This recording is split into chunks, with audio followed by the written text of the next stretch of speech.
পাঠ্যপুস্তকের পাশাপাশি পারিপার্শ্বিক ঘটনার পরিপ্রেক্ষিতে আইনি বিষয়ক কিছু তথ্য জেনে রাখা প্রয়োজন। সেই মোতাবেক পশ্চিমবঙ্গ রাজ্য আইনি পরিষেবা কর্তৃপক্ষ এবং বীরভূম জেলা আইনি পরিষেবা কর্তৃপক্ষের যৌথ উদ্যোগে শুক্রবার সিউড়ির কালীগঞ্জের স্মৃতি নারী শিক্ষা নিকেতনের ছাত্রীদের নিয়ে বিদ্যালয়ের সভাকক্ষে একটা আইনি সচেতনতামূলক শিবির অনুষ্ঠিত হয়।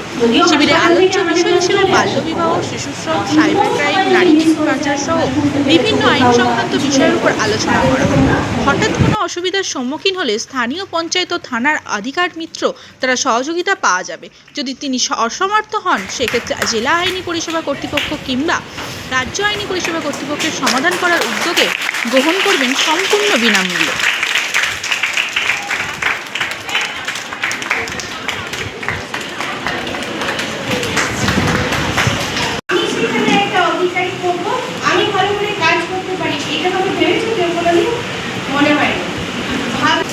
নষ্ট করে দেবে না বাবা, তোমরা আমার থেকে অনেক ছোট, তাই না? আমার প্রায় মেয়ের বয়সী সবাই।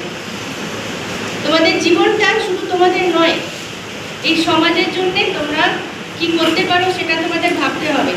আমার জীবন আমার আছে, আমি যা খুশি করব সেটা ভাবলে কিন্তু হবে না।